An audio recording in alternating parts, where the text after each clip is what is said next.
Lovana thilmak kumsang ni som kumania kan khua chuan kan khorama ahla berpol lungpheram kan ti mai chu kan thea lungpheram hi khua tanga darkar chuang kal zet ngai hla omania ahla te ma wang hian kan the ngai zen zen lo kan khua hian aram hi kan nei thang reng hle maya atlang puin kumsom pangadana kan ram nei te hi kan nei chuak tok chau thina chuti line lungpheram hi chu kumsom thum leng te kumsom li leng ten kan nei tlang pui thung hei hi achan ber chu lama hlat ema wangin lungpher nei kuma hi chuan langa fe chi ni rowa hei wang hian mei thai le thokmo chung deuh te hian kham khop an thaw chua ve thei thin lo wang nin an soi thina heram hi a hlat ba ka lowa kan nei khat boka nawan pian reng reng hian pathianin aum pui chenga lungpheram voi ni the sheman nge yang che an te hial thina keini chung kwa hi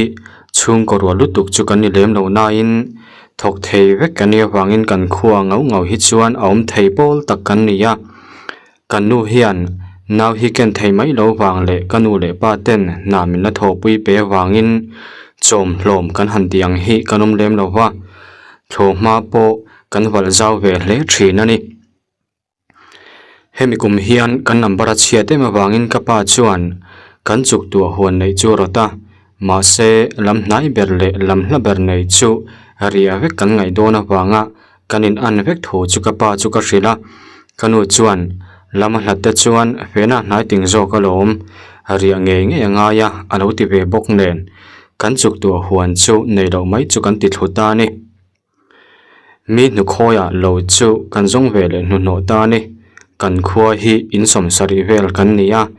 in nga vel hi sarkar zem zen lo nei ngai lo an oma adang zong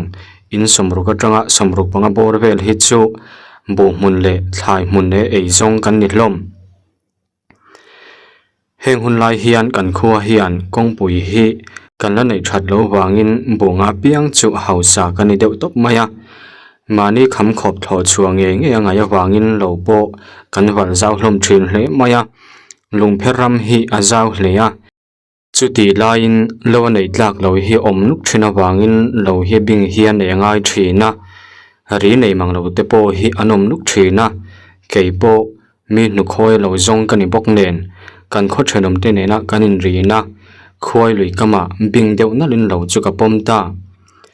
kan nai bera lo pom ten en hian kanin kar hi dar kar chan ve don kal angai hial ome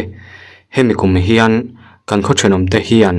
khoi lui kam lam hi anon the ve thowa kan kho ep lam ram hi achia te ma wang le aoi e ma wangin kanin nai lutuk lem lo soi to angin lam a hla boka langa lo wa chu soi lo chome la tur mai mai po oria ngai chang om thin do na wangin aria lunge tum chuan kain buat sai ta ni huna kala lo wa hun chhauta ri nei ve ta hek lo le to ma thurwal pui lem lovin ke ma chuan kar ko chhuwa ve tangut maya ni ni zet chu kama mo thiara hun ka man nuwa chuan lo wa chunga kama mo tur bu fai le thil dang chu kain thiar lu zawa lo wa chu ka tan ve ta ni ram chu aleng rei boka chem man na tur chu awang thin khop mai chuti line koi hrui le nim jam chi atam hleya ka thing ki te chu koi hrui na lo mana avir le vu thina in liam pal chu a hlo om em awang chuan na po sot lo thin khopa rampui chang ti taka thom neu neu po tam thin hleya arala traw mei cher chi in zui du adu ale ram huai lo wa ti ang reng te chu atamin thom chu om chol ngai me lo hi ni ber mai chum khat chu ka chofak zo chuan kan thlang mai kan kho thenom te nena kanin rina lungpher kor peng khoi lui kan ti maya chuan chakai zongin ka chuaka lui ka thlen thlak chuan mi pakhat mi zo pa chuan pawang tlang tak tur ngau zet mai hian chakai chu lo khora lunglian zet zet mai chu alo phok kan khomi ni lo ti ka hria dual chuan kan kho then omami lo wa ta aram riak ve thawani chu ka ringa rang tak chuan alam chu ka pan thla ka ring sual lem lo abul ka thlen thlak chuan kan kho then omami nge chu lo ni eng mo soi chuan kan ti tia athu soi manga heng lai lung pher kora hian akal pho ti po chu ka hre thiam mai bok heta tang hian heng lai chakai khora ka kalapiang hian he pa hi ka muta zia maya tong kama thiam pa ka fel bok nen anel po kanin nel sot ve viau mai huna kaltak dewa phe chuan zan lama ka thlama hin ron leng fo thina han ria ve jok chang po nei thin ama chuan danglam na engma om lem lo wangin rin hlel na em po ka nei ngai lova tum khat chu zan ri ei kham tu thuan bol lok tuma kain bua sai mot mot lai chuan kapia khoi lui rala trau mai cher chi ron zui du mai chu ka muta hlol mai le ka en reng ta ka chuan trau mai cher chi chuan kalam chu anon pan ti chu ka hre theya rei vak lawa chuan kabu ka tanga hlalo te a chuan an mai cher chu ron enga amak ka ti ema wang chuan mit khapna chang po ka hremeu to lowa rei lo te a chuan makdeu mai hian an ron lang ta hlol mai le heng hun lai hian trau mai cher chi hin tam thina arala an mai cher bak tu man an muam an soi ka hrengai lo kan khopa pahni hi chuan an fia to ti chu ka hria an ni po hian engma midang mu ang bak thil dang laman mu bik lowa kalorin tan mai maya chuan puan an venganga thuam hnu dang in bel lem lovin mei cher kengin anin zui mai tura ka ngai thina ma se ataka kan mu ta ka chuan kalau zel dinang chun ni ta haulo mai le an taksa chu lian ema mul hro deuh hin nei bok an taksa chu dum veka an taksa phu lo chuan an lu chu ate em bok mun le mun deuh thowa tu ma la mo ngai lo trau mai cher chi kan muta chu kamit khapna chang po ka hrelowa akha tok chuan kachil chu kalem le kok thin makdeuh mai hian an zinga chuan kan kho then puji ka kabu karon kalfo le kabula po riak to hial chu aron tel ve tatlat mai le puji ka kan mo zat chu makti chu atizual du kher maya anila chuan chung ho chu zuya akal su ve ui mai le ngal rei vak lawa chon ka buk sira chon an kal liam zui ta ni amak ka ti wang khan riman nei em po ka hresan lova an han liam ta ka chuan an rim chu anathar khop mai a ui thur da umut maya ko chung hi afan rai thei thil mak bera ro chutia an liam hnu lota chuan puji ka chu ka thlam lampan hian in pu bor de uluk chung hian aron lang ta hlol mai le amak kalo ti khop maya an zinga khan puji ka ngei mai kha ka mu box sia chutia aron lang le hlol mai chu puji ka ngei mai ni ti chu hai chi ruala ni silo uluk tak chuan ka thil ton chu kan ngai tu ale ta an zinga khan puji ka kha ka mu ngei na in ka mu solan yang ka ti taringot mai ni puji ka chuan ka bul chu ron thlenga makmin van ti hmel ve karon lang chu ilom vak na nge ron tia lo nui let sak pa chuan ti shan lo ve enge kha zia mutbu nen te iron lan tak hlol mai ni ka lo ti thuaya ani chuan karia pui pa in lo wa zowa mani riangot ai chuan tlemin hladeu ma se ron fin mai chaka tum dewa aremangem aron tia arem lo na po om do nim ni tin ka lo chhona puji kanen chuan kan riak tun zui ta ni atran tir lam kar khat bor vel chu engma thil dang lam ama chuan ka mungai lowa ma se maktak mai na kar ni na tang chuan tlai tin mai hian puji ka chuan sanga hi aron hon zi amaya aron hon nem thei ema mak chu ka ti thin viawani ahnu dawa chuan thil ria chhuwa chu ka nei ta tlai tin mai puji ka sangharon hon chu ai nang vek zel ti chu ka hre chuak ta hlol mai le amak chu ka ti hle maya tlai tin sangha inang chi aron hon ji ta ka chuan ani chu ka ring hlel ta deu aru ka enjoy nge chu ka tum ta ni tuk chuan ka nei khama chuan tumdang ang bokin puji ka chuan cho chhun tur chu boka aram rilui khoi lui lampan chuna kal le nul mai le muang chang chuna hnunga chuan ka zui makdeu mai hian rei vak lawa chon puji ka chu ka hlau ta dei mai le angai na chu ka hrelo khop maya ama mu phak rengin ka kal rengna akal bolai reng ka hrelowa ngai tha phasan lo le maktiru ang reng tak chung chuan khoi lui lam chu ka pan thla zela khuai lui lan theina chu ka thleng thla engemaw rideuh chor chor ka hriat awang chuan phim khur thu hla tiin khuai lui chu pawh thlamai lo chuan mun biru lai deuh chiang taka khuai lui lan theina sia chuan ka biru ta ni chuta tanga thawm ron chuana lam ka zuk hoi thla zet mai chule ka thil hmu chu oyawa han har take puji ka ngei mai chuan pahmei pa tap chhak tia tia ta lian lungpui chu a khoka khuai luya li thadeuh te chu alo deng pop pop maya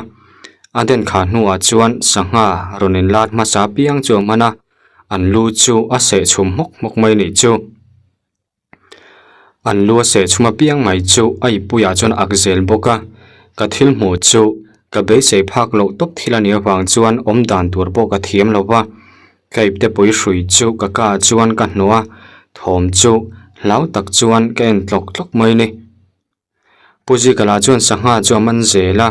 adu khop aman hnuah chuan alung vom lu lian tak tak chu a chawi chuakin a om na ngaya chuan da le ta vek maya muang chang chuan an khoram lampan chun a liam zui ta ni ka thil hmu chu oi har ka ba han ti take karia puipa chu mihring ani lo ti chu ka hmu chi ani ma wang chuan ka hlau tak zet to ni khuwa chuan ho mai chu ka du hle a han ho mai chu a za thlak tur zia ka hretlang ka hre ve vek box sia kalo lama chuan ka kir le a ka thil hmu chuan min mol tla ta wang chuan ka hna tho tha chu a tho lo tak zet ani chon lama phei chuan buk lama chuan ka chowa ka thil hmu ngai tua pa chuan engtin nge ala ka tang chuan kain sa seng theyang ti vel chu ka ngai tua magdeu mai hian mo ka ngai tua lai chuan mo ni hian ron zem chiai chiaya ka mu thil lai reng hrelo chuan ka mu hil zui ta ni ka har le chuan khuwa chu alo thim chiang to hle maya ho mai chu ka hre em rualin puji ka ne na ria dun chu ka hre hle boxia atopa chuan ka chhak dewa lowa ta riak te chu fin roi mai tum chuan ka va in siama ka in siam zo pona ka wa chhuwa chuan magdeu mai hian thingkung zong zong mai chu alo war buk maya apodeu thung mai bok chu thil ka wa hmu le tak zeta phei chuan ka hlau chu sual takani to rang tak chuan kan khomi te po tum chuan ka tlan ta thuaya ka hlau bok ani yang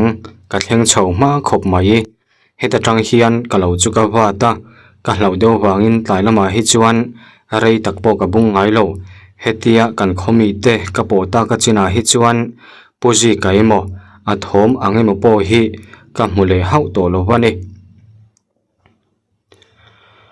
khomak sak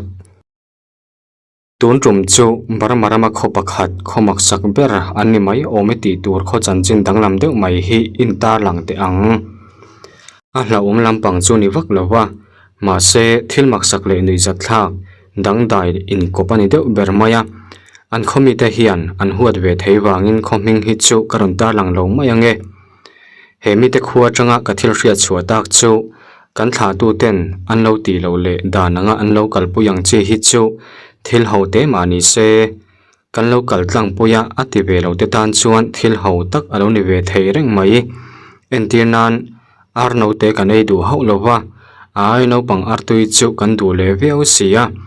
heng te hi arno te ei du tan chuan ho veo mai the ani he tiang deuh chi hian keini in dananga kan nei lem lo thil ho deuh hi he tiang deuh chi hian keini in dananga kan nei lem lo thil ho deuh nia kan ngai he khuwa hian lak thu tak veo sian neya in ngai thla phot te ang ni kum tran tir mai te kha nia kani fapa minga kan ti mai chuan champhai district khopa khatami nupuya neya chu khuwa chuan palain kan kala hemi trum kan palai hian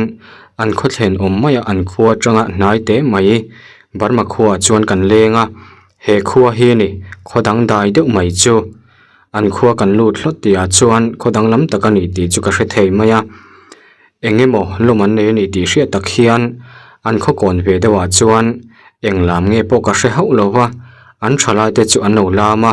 mi pui chuan an lo kil thap mai bok an ina tlem ngai tuin mi hring chuan tam hle maya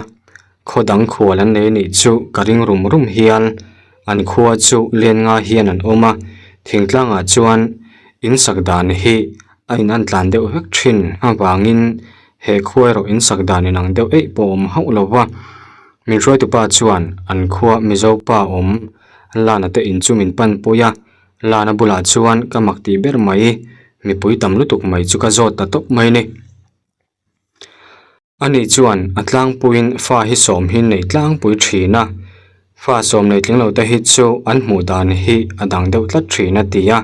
tin anin sak dan chu kan zot le a an nam kal mangani thuin min chang ve le maya kholaya chuan uile ar hi an la tlan nuai maya ana chang kang vak lo ti chu achiang khop mai lana na soi mangin an khua hian chumlum kan ti mai vaimim chum chu an chopui berania ani chuan a soi zela sa hi anei drop hleya sakor sa le zote sa thlengin an ei veka mithian nei rengin an phum ve lowa an kholu kama chuan an da mai thina an thla tu te le an tu le fa te ruang an da na mun hi han ser le han trina po an nei chuang lowa an pal tlangin lawa te hian an the fo thina tin bong pumpui a ek la nge mai hi belian pui an chuma an ei thina ni ome hei phe hi chu mina zongin anin pe phal ngai lowa miza omle khwal thatak tak te bak an hlui ngai lowa ni tin achumna bel nei phak chu pom thean ni mai an fanu te hian khoi hmuna po pasal nei se an fa te jinga pakhat tal chuan an hnam hing hi an put nge anga ya tin mizawina man sang kan sema poisa kan da aya hian sa sang ko jong ni bok vela hlai hi an mang mai thina danglam ve takani an khua hian lal le vi si tiang vel hian nei lowa in tuklang vekin anom mi maya anin lu tir ding lama chuan tap chhak an nei nge turania an tap chhak zon chia bang thlang lama chuan tui mun kan tiang kha om nge turani bok an tap chhak po mizopa tap chhak ang hi ni ve lowa mizopa tap chhak hi chu bangkil lama hina om tlang puya an ni ero chuat lai taka akwal ai theila om tlat thung an huana hian thei chi khat mizawina por peleng kan tiang deuh hian nei veka hei hi mi pai nama bila anei ma chuan nu puya nei theilowa he thei hi panaumal somna le muingin nan ngai ani tin no pangin ti mai te ang na thoka la chorwa lo chin te hi chuan an sam hi mun nia kak takin an tron nge turania hei hi meichia bik ti turani kar khata hian ni khat mizawina ni lai tho tran kan ti ni tak hi ina anum thina hetiang hian tlang lam le ruai hian bo sai thina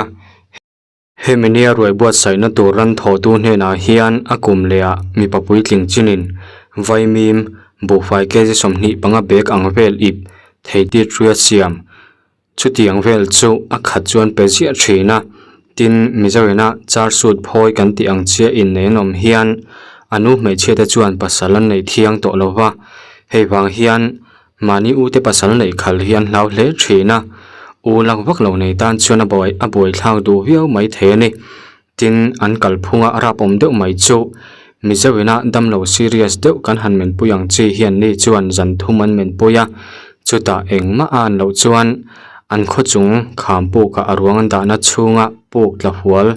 thuk deuh oma chuan an da mai thina hetiangan ti na chan chu hetiangana te hian natna chi khat an hlau deuh mai in kai chhon thei natna nga an ngai an veiwanga an ngai ani an chung te po hi an thin rik deuh tla thina jingdaru ka an fe chuak veka tlailamda hnia chuan khuwa anom le vek to thina tlailamda hnia khuwa omlo te chu kaushnin dan tla kan nei ang deuh hian ai nang deuh ome khotlang thil ti hona engma a an tel theilowa chu wangin tlailamda hni bor vela khuwa omlo hi chu an hlau thei viau maya hemi te khuwa hian damdoi mak deuh mai an neya tin reng damdoi an hmang deuh top maya chuan damdoi chu serpui hling hi ni khosik pumna le luak ti vel te ritlang le luhai vela ten hmang veka hetiang anom hi chuan an konga chin hnuai lama an du na lai bera an vit mai thina he khuwa hi chu an danglam ve khop mai an fa te jinga mi palai tak chu in pui ngak tuwa an hmanga hetianga an ti na kher hi chu apiang ma saber le an hnung ber hi chu kan duat lutuka nu le pan chom zo lo ve han ti thina an dang dai ve ngot mai tin an mani ran hul ho reng reng hi an talin alu hi anei ngai lova an banga an tar mai thina hei hi an tina chan chu an ran hul dang te an tluan theinan an ti thina ni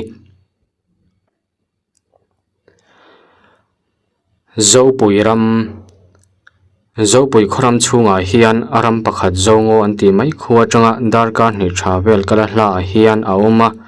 heram hi zo pui khuwa chang ni lo an kho thenom te theng hian an hlau viau thina ni ome kumsom sari don liam ta lowa an nei ba kha an nei le to ho lo ni in pathil chik mi te chon an soi thina helai mun hi zo pui khomun hlui ni thina henglai a hian an khonu pakhat chu arai chena thia an lal chu sa khona lawung chi le pu pi le pu te du lo thil hlau tak alo ni niang chu henglai ram hi chua sanin athlang dewa anin beng belta nin an soya henglai ram hi tun ma deuh chuan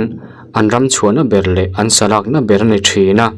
huna kal zela thing chu azine ma wangin sang takin an than pha an zenem em mai bok henga wang hian zongo hi athim deuh khup mai thina chhun pachana po una mel hai angreng hi ni mai thin tin magdeuh main chhuna ni emo zan lama ni emo akal te hian eng thin mo tak hian tong zia thina hei wang hian an tlo po tam vak ngam talo ni nan soi thina chung khat chu lowan thea lowa ta ariak lut masaber zama chu pumnai na thiringot maya heta tang hian helai mun hi an tlo sel zota ni ome helai rama hian thang khat lian liam ta theka chuan pahuai sen deuh te chu an ram chuak ve fo thina engemo ton neu neu an nei tak fo wangin an kal zui talem lova an boi thak berero henglai zongo tang hian an kho thenom khuwa hi a hnai hlea an kalna ber thina nia hetiang thila omta ka chuan a hnukla zongin kongdang chu an sa taringot nin an soi chung khat chu zo pui pia che khuwa tlangwal pakhat satha jet mai chu zo pui khuwa hian la ri mina kala zu chu alo roi de bok nen azu roi lungpuam chu azana zana zongo tanga an kholam pana ho chu tuma zo pui khotlangwal mi then khatten an lo fui por ve de bok nen chu pa chu a phur sur viau mai zanda ru vela chuan zo pui tang chuna chuaka zongo thlen hian zandariat hi apel hret vel niin ama hian anua soya kan soi kai lukanga hepa hi anua zo puya alo kalein helmi chuma athil ton hi soya chumi chu karan soi tur chu ni ama soyang hian da maila zongo kalu hian karui chu are lampang to makdo main han hlauna ei po ka nei lova kalai chu ka ding lama chuan ka huma ka chempui chu ve lama chuan ka hum thung ngo chu acha boka zana chu thim thavio maya thing chu abi ema wang chuan thing hrim chu sang hlia tlang sang boni boka thlia tam bok nen chung thing sang tak tak te chu ain soi ri hluapa achang phei chuan an bori pop pop mai thin karin dan chuan henglai kaltlang thin ten an hlau ber chu heng thil hi ni hi karing ta shelo dan chuan a hlau om ve ma wangin ka hre thiam viau mai ngo chu ka lut thuk zela a bot thabar war khop maya ka wa ne siamin ngo chungril tak tak kalu ma chuan kongkam maya meiloin nun chu ka hmuwa mi pahni hian an lo aya an bul ka wa thlen chuan nu pa ni om tak hin lo nia an mele che jia chuan danglam na reng om lo an nu pa chuan kan khuwa kal tuman ni thu chuan soya taya kan khuwa tangin helai konga hian kan kholam chu an lo pana lo nia heta hian zanri an lo bara lo ni zanri anei khama chuan kan kam hol zong te soin kan ti tia an bula om chu nuam tak hi ni rengot an tong kam chu adam thluam maya an tong kam chuak hrim chuan mi poi soi chu an hlawani ti hria tak hian an ulukin tong kam hria hre om le mi ta na ngai thlak hre om turang chi chu pakhat ma an chak chuak hau lowa ti pa chuan kan kal zela an fel ba ka mania zo pui pal tlang ngot lova kalpui tur ka hmu wang chuan karil ru chu a hlimru tak zet to ni reivak lawa chuan ngo chungril chu kan pel ta makdo mai hian chople chil chun boruak chu a rein thlak thut maya ngo chung dai le vot nuam tak mai chu boruak rim chhia le rit zet mai chuna ron thla ka amak chu ka ti khop mai chu mai chu ni lowa kabula nu pa kalte chu chople chil chuan andang lam tlat maya nu pa in mangai le tongkam thlum tak chi chak chuak thin ni maya ka ngai te chuan chople chil chuan an tongkam tui hnai tak chu tongkam bol lo tak tak chuan an thla ka mihring nelom tak nia ka hriat na zong zong chu chople chil chuna bo ngal vek the ani rei vak lo kan kal le nuwa chon nu pa chu thinrim eng phiar hian anin hau ta mai le an tongkam chu nain adong song tu tan chuan a hreom don ti chu ka hre thiam maya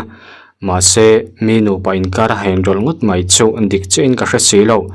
anin hawa tanga are lo te a chuan an nu jok cho ding thut maya in her hutin kan kal to nang pui lam pan chuna kal ta ngal wang wang mai an pa la chuan ngai sak ta nge po chu ti chuang hlei lo wa om ngai chuna om mi a mi maya amak ka lo ti khop maya an pa nen chun kan kal zela an pa chu ri lo hian a phun le bulbul thina thui vak lo kan kal hnuwa chuan zongo mi ten an tri zia le an hlo zia te an ser zia te le mi patan po chhunenga po a hlo om zia te chu ka ngai tua le ta mei chia zana ma nguta han kal san ngut chu adik thein ka hre thlot lowa ka dinga thian pa hote innu kha iwangai tua te ang ka ti ta top mai ni ma se an pa chuan tongkam khat pon min chang lowa ka tong chu hrelo nge akal ngai chuna kal mop mop maya karil ru chu boi ro khop mai an tongkam in thlak thleng thut mai chu ka ngai tua let nau no maya ngai that lo na lian zet mai chu ka nei tat lat mai le mi tena an ser ron em chune na po an kal tlang am mang lo na an ser em awanga kong an sun pha hiang na zanri an han tum ngam te chu ka ngai tua le ta ka kalpui nu pa te chu mihring an ni reng karing ta hau lo mai le ka ma de wa kalan pa jok chu ding thut maya kalam chu ron hoya mit khap hau lo cho min thli reng mai ma se chu bak chu eng thil ma ti san lo a tong lo wa zazir tak nial pon min be lo wa muang chang chuna lu chu a herle riai re ya akal chhun jom le tamai ni chu pa chu ka thli renga ani po chu kal reng bok uluk taka ka entak renga chuna ke chu a toy zel ti chu ka ba mu theya rei vak lawa chuan chu pa chu toy te ani to a thleng hla to viau nai na lang chiang e me ma rei vak lawa chuan chu pa chu bo zui ta dai mai le kal chhun jom zel chu ka hlau viau na in han let lengut la chungam chuang bok si lo phim khuru ang reng tak phulo tak chung chuan ka kal chhun jom le tangut maya a hnu de wa chuan har sat na em ne lo chuan zongo chu ka pel ve mai bok ka tho chu aveng huaya zongo pel hluta waiting seta chuan ka thu chola ka hlau viau nge ka chau viau jok ni ka thlan chu a chuak zoi zoi mai le ka thuam no chu ka thlan te chuan a ti hu vek mai boka mejel juk pa chuan zongo lam chu ka hoya zongo chung ril ka pel chia kham lian zet mai kara ngiau thing lian zet kara ka kalpui te nu pa nge mai lo thu chu chiang zet mai chuan ka han hmuwa chu mi te nu pa la chuan mi lo nui vur vur mai le ngal ka hmu hnuwa chuan ka hlau em awang chuan rang taka thobin kholam pan chuan ka kal chhun jom le ta ngal ani hemi tuma ka thil ton zet he chu ngai tua chian pa ule ka hlau na he zual ni in ka hria ti na soi ani tum khat po helai rama hian zopui pa pakhat hi ram chuaka zopui a thlen hian ama soidanin tlalam dar nga bor velani zongo lu atanga rei vak lawa zongo tlak denga lam khuam ra thazet mai chu a thlenga chan mun lo sa chuna thukai ngala rei to wanga thut nuwa a beidon thak thokat viau nuwa chuan zo buang chal uipa ai malian tur hi ron chuak hlol maya chupa chuan a silai lo tin zo buang chu lo ka pa aka fu bokani yang zo buang po chu lam khuang zara tang chuan atla hlom ngal to maya le thlen chuna ke chu awai vak baka rei vak lowa khur zoi zoya azal zui ta ngal mai bok rang tak chuan a chan hna tang chuan a chuka le thlen chuan zo buang chu aron chele tual tuaila zoi muang ron ding chuakin zonga lampan chuan muang chang chuan a kal zui ta dai mai le a thi mai rina wangin chu pa chuan muang chang na hnunga chuan a zuya atluk mai churin telul nen chu zo buang chu tlu mai hau lowa reilo te a chuan chhum leiwa kronom chuk na hmuna chuan a chhuilu ta dai maya magdeu mai hian a thil chui chu thok le khata le a chuna lu ta dai mai le makati ma wangin zobuang bo na lampan chuna tlan thuaya aluna kwanen chuan makati khop mai zobuang luna lei kwa chu ko zungpui tiat lek hi lo ni chu pa chuan angai na chu hrelo khop mai zan chu arei ve deuh to bok nen in lama ho mai tum chuan a kalna lampan chuan a kir le a chan hunawa thlen chuan engemaw thoriko kok thawm hi hreta sa ni nge ringin phur tak chuan lam khuang kung chu chhun kuala a thil hmu zat chu makawa hanti take lam khuang kunga chuan mi pano pango zat mai hi lo oma chu no pangte chuan lam khuang chu apum pum homin a moma tanga relo te a chuna mu chu ka tang chuan aran phu chuak zui maya chu pa chuan a thil hmu chu hlau ema wangin rang tak chuan en hera kholam chu pan ta nga lani he pa hin a hlang bawk ani ang khuwa thlen meu hi chuan biak zui tlak po awm meu to lo bani